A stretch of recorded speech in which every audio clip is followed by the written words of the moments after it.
Pemirsa, pembahasan RUU DKJ yang mengancam peniadaan Pilkada DKI tentunya akan mendapatkan perhatian serius bagi warga DKI Jakarta.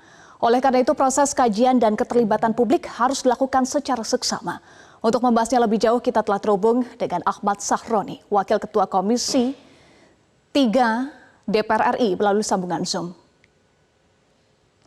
Selamat siang, Bang Roni. Selamat siang, Bang Roni. Iya, pemirsa, kami masih mencoba memperbaiki jaringan komunikasi kami dengan Ahmad Sahroni.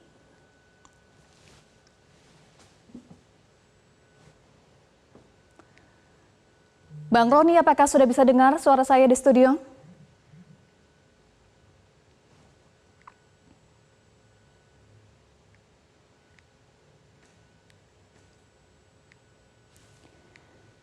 Bang Roni, mohon di-unmute audionya.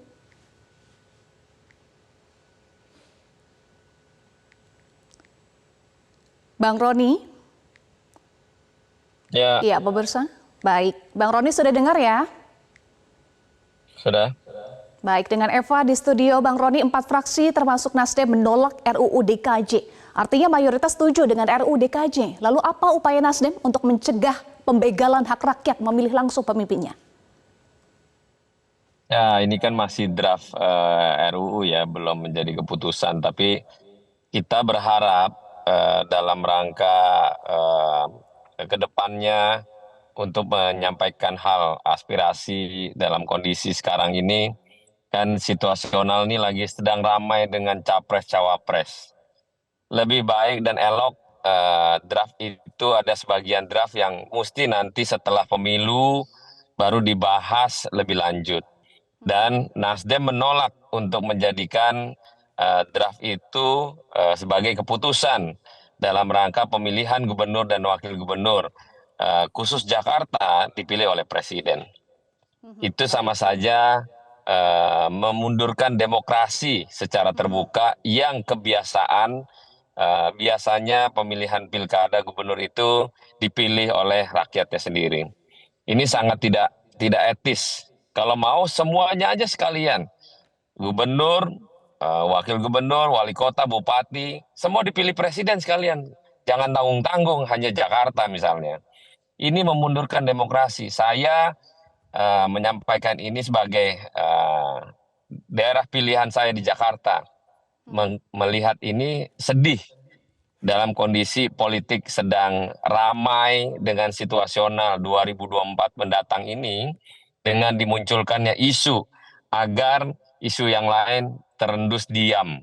Nggak ada lagi isu-isu yang lain. Sayang, seribu sayang. Kemunduran demokrasi, tetapi ada statement Bang Roni, katanya proses demokrasi tidak sepenuhnya hilang, kan ada proses nama-nama yang diusulkan akan dibahas di DPRD.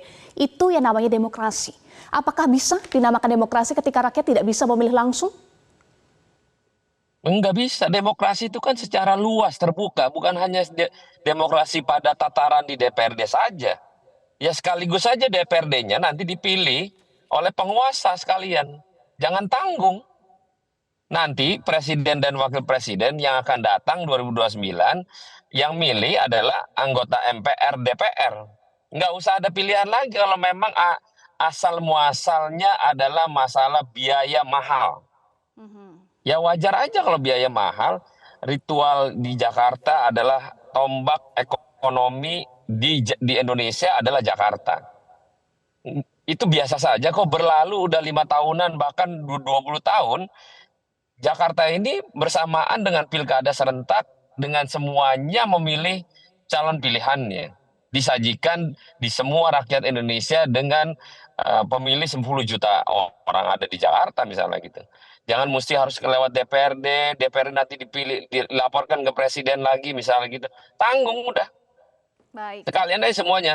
Seluruh provinsi dipilih oleh presiden. Itu mungkin lebih arif dan bijaksana. Bang Roni, soal biaya mahal juga disampaikan ya oleh Panja RUU DKJ yang menyatakan alasannya karena kekhususan DKI dan pengalaman DKI yang membutuhkan biaya mahal karena perolehan pasangan calon untuk menang pilkada harus 50% plus 1 suara seperti dengan pilpres ya. Apakah alasan ini bisa diterima? Masuk logika kita tidak? logika publik dalam hal ini? Tidak ada yang murah di dunia manapun, pasti mahal. Menjelang pileg aja, semua orang berlomba-lomba berkampanye mengeluarkan uang. Cuman rata-rata beda-beda aja orang punya uangnya. Tapi tidak selalu mulu landasannya karena uang, biaya mahal, jadi kita lebih fokuskan, lebih irit milihnya DPRD. Nggak gitu caranya untuk berdemokrasi secara total. Masalahnya Jakarta adalah tombak daripada ekonomi di Indonesia. Ini mahal karena orangnya semua sudah moderat. Perlu perluasan situasional yang sudah ada di Jakarta sekarang ini. Jadi nggak ada landasan karena mahal itu bukan lagi secara pikiran kita bahwa landasannya mahal. Enggak lah, semua mahal. Ini pilpres saja mahal, memang berapa puluh triliun yang dihabiskan untuk pilpres. Kan hanya Jakarta, tidak selalu mulu dibilang mahal. Saya nggak setuju. Iya, Anda sampaikan juga ini berpotensi diikuti oleh daerah lainnya ya dan juga merugikan publik. Apalagi dampaknya bagi publik pemilik suara jika Gubernur Jakarta ditunjuk oleh Presiden dengan usulan DPRD. Iya, lagi masyarakat jadi nggak tahu siapa pilihannya nanti. Pilihan pemimpinnya di daerah yang dia tidak tahu, tahu-tahu jadi kepala daerah misalnya. Kan aneh, apakah memang ada agenda memilih seseorang pada saatnya nanti? Penguasa baru memilih langsung pada orang tertentu misalnya untuk memilih jadi gubernur Jakarta misalnya. Wah, ini nggak fair banget ini. Toh misalnya banyak orang ingin maju di pileg Jakarta misalnya. Ada Ridwan Kamil, ada yang lain-lain misalnya. Kan juga mereka ingin berkiprah di Indonesia ini dan maju di dalam satu wilayah misalnya. Para calon-calon yang mumpuni, yang bertarung secara fair dan terbuka. Sekalipun dalam konteks kontestasi, siapapun, sekalipun anak presiden misalnya, mau maju pilkada Jakarta misalnya, wah kita senang sekali gitu. Ayo kita berkontestasi, semua tokoh yang ada di Republik ini maju dalam peperangan untuk menjadi gubernur Jakarta misalnya. Itu lebih fair. Kalau hanya dipilih DPRD, ya nanti kong kali kong dong di DPRD. Jangan sampai itu terjadi ya. Terima kasih Bung Sahroni sudah bergabung bersama kami di Metro Siang. Jelajahi cara baru mendapatkan informasi. Download Metro TV Extend sekarang.